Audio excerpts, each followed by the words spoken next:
ভুল করলে কানে কানে তোমাদেরকে বলে সংশোধন করব, কথা না শুনলে হাতে ধরে ঝাঁকি দেব। যদি তাও না শোনো তাহলে সম্মানের এই আসন থেকে জাতিকে সাথে নিয়ে তোমাদেরকে সরাই দেব। আমি তারুণ্য নির্ভর একটা বাংলাদেশ দেখতে চাই, এবং আমি নই, আমরা সবাই দেখতে চাই, 18 কোটি মানুষ দেখতে চাই। এই মহান আয়োজন 4টে কেন্দ্রীয় ছাত্র সংসদের নির্বাচিত প্রিয় প্রতিনিধিবৃন্দ, আমি মহান রবের দরবারে প্রথমেই যারা নির্বাচিত হয়েছেন তাদের জন্য সার্বিক কল্যাণের দোয়া করছি। আল্লাহ তাআলা তাদেরকে যেন সুস্বাস্থ্যের সাথে নৈতিক দায়িত্ববোধে জাগ্রত হয়ে অর্পিত দায়িত্বটুকু তারা পালন করতে পারেন, সেই তৌফিক যেন মহান মওলা তাদেরকে দান করেন, সেই দোয়া করছি। এই ছাত্র সংসদ নির্বাচনগুলো দীর্ঘদিন পরে, শুধু ঢাকা বিশ্ববিদ্যালয়ের মাঝখানে নির্বাচনের হালকা একটা ঝলক দেখেছিল 19 সালে। বাকিগুলার অবস্থা ছাত্র সংসদ যেন তামাদি হয়ে পড়েছিল, অপ্রাসঙ্গিক। কখন এটা হবে বিশ্ববিদ্যালয়ের ছাত্ররা তা জানতেন না। শুধু ছাত্র সংসদ কেন, সারা দেশটাকেই তো এমন করে ফেলা হয়েছিল, যার কারণে এই ছাত্র সংসদ নির্বাচনের তীব্র আকাঙ্ক্ষা জুলাই বিপ্লবের পর ছাত্র সমাজের মধ্যে জেগে উঠে এবং তারা আওয়াজ তোলেন। এ পথে বাধা ছিল, সব বাধা মাড়িয়ে 4টি বিশ্ববিদ্যালয় ইতিমধ্যেই নির্বাচন অনুষ্ঠিত হয়েছে। আমরা আশা করছি বাকি পাবলিক বিশ্ববিদ্যালয়গুলোতেও যথাশীঘ্রই নির্বাচন অনুষ্ঠিত হবে। নির্বাচনে যারা অংশগ্রহণ করেছেন তারা সকলেই অভিনন্দন পাওয়ার যোগ্য, কারণ অংশগ্রহণ করাটাই একটা বীরত্ব। লড়াই করে যে বীর সেই। নির্বাচনে এই যুদ্ধে যারা অংশগ্রহণ করেছিলেন সকল ছাত্র সংগঠনের সকল অংশগ্রহণকারীদেরকে আমি অভিনন্দন জানাচ্ছি, এবং বিশেষভাবে যারা নির্বাচিত হয়েছেন তাদেরকে আরেক দফা অভিনন্দন জানাচ্ছি। তবে এই অভিনন্দনের সাথে আমাদের অনেক প্রত্যাশা, এ জাতির প্রত্যাশা। আমি দলের কোনো দায়িত্বশীল ব্যক্তি হিসাবে বলছি না, আমি দেশের একজন নাগরিক হিসাবে বলছি। এই বিশ্ববিদ্যালয়গুলোতে যারা লেখাপড়া করেন মেধার দিক থেকে তারাই এগিয়ে, সেই মেধাবীদের কাছে জাতির পাওনা আছে, সেই পাওনাটুকু তারা দেবেন, এটা আমরা আশা করি। কি হবে এই ক্যাম্পাসগুলো? আমাকে কেউ জিজ্ঞেস করলে আমি বলি, এই ক্যাম্পাসগুলো নতুন নেতৃত্বের হাতে এমনভাবে গড়ে উঠবে, পরিচালিত হবে। সমাজের যে স্লোগান আমরা পরিবর্তন চাই, সমাজের যে স্লোগান আমরা নতুন বাংলাদেশ চাই, এখানে পরিবর্তনও পাওয়া যাবে, নতুন বাংলাদেশের মানচিত্র দেখা যাবে। কাজে এই ছাত্র প্রতিনিধি বন্ধু এবং বোনেরা, এটা মনে করার কোনো কারণ নেই যে শুধু ক্যাম্পাসের মধ্যেই দায়িত্ব সীমাবদ্ধ, বরঞ্চ গোটা জাতির স্বপ্ন সারথী। এই স্বপ্নকে ধারণা করতে হবে, আবার স্বপ্নকে বাস্তবে রূপ দিতে হবে। আমাকে লোকেরা আরো জিজ্ঞেস করে আগামীর বাংলাদেশটা কেমন হবে।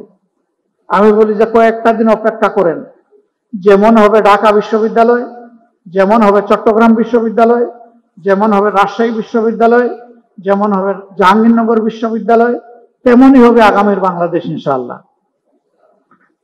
তাইলে বুঝতেই পারছেন আপনাদের উপরে দায়িত্ব কত ভারী।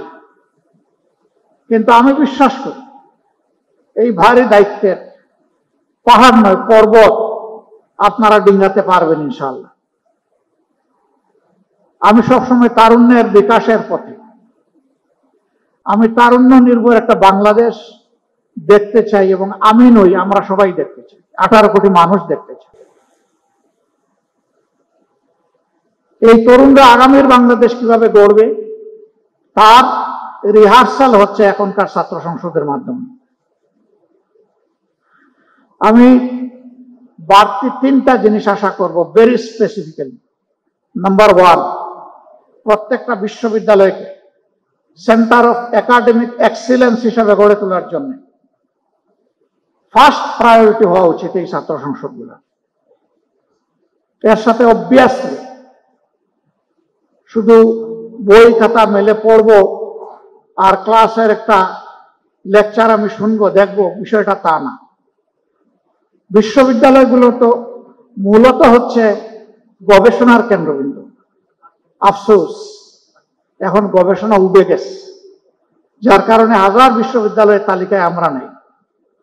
আমরা চাই এই দুয়ারটা খুলে দেওয়ার পথে প্রত্যেকটি ছাত্র সংসদ অগ্রণী ভূমিকা পালন করুক।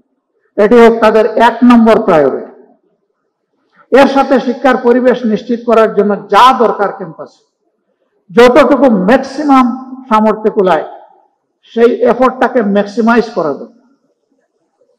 নাম্বার 2, অতীতের কলুষিত ছাত্র রাজনীতিতে আমরা শুনতাম, আমরা দেখতাম, ছাত্র সংসদে যারা নির্বাচিত হন তারা বিশ্ববিদ্যালয় এবং কলেজগুলা বিভিন্ন উন্নয়নমূলক কর্মকাণ্ডে তারা জড়ায় পড়েন, তারা অংশ বসান, অসততায় রুজি করেন।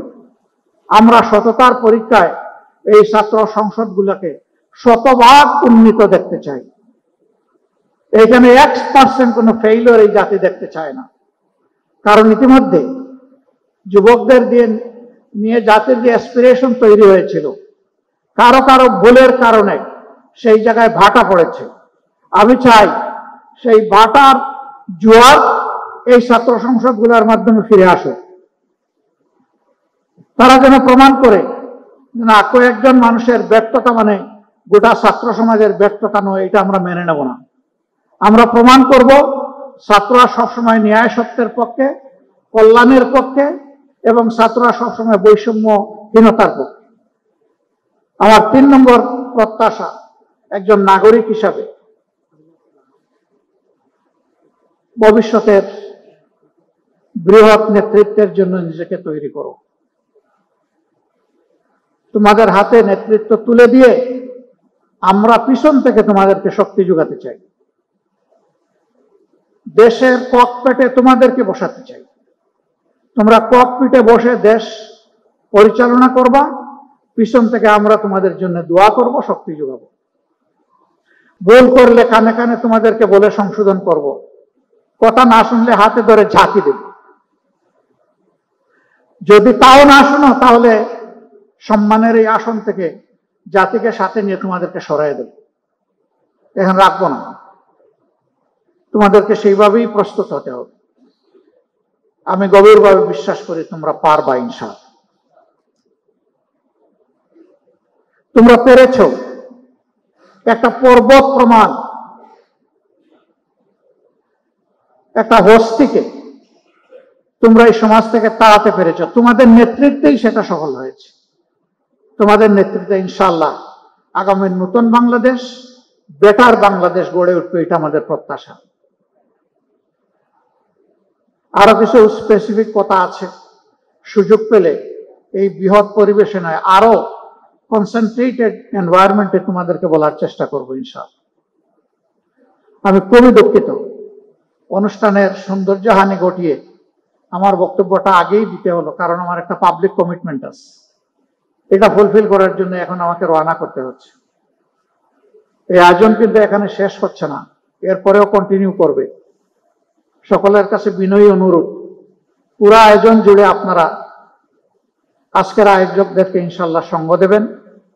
এখানে যতগুলা বক্তব্য আপনাদের সামনে পেশ করা হয়েছে, প্রত্যাশার পারটুকু নিশ্চয়ই আপনারা মাপতে পারছেন।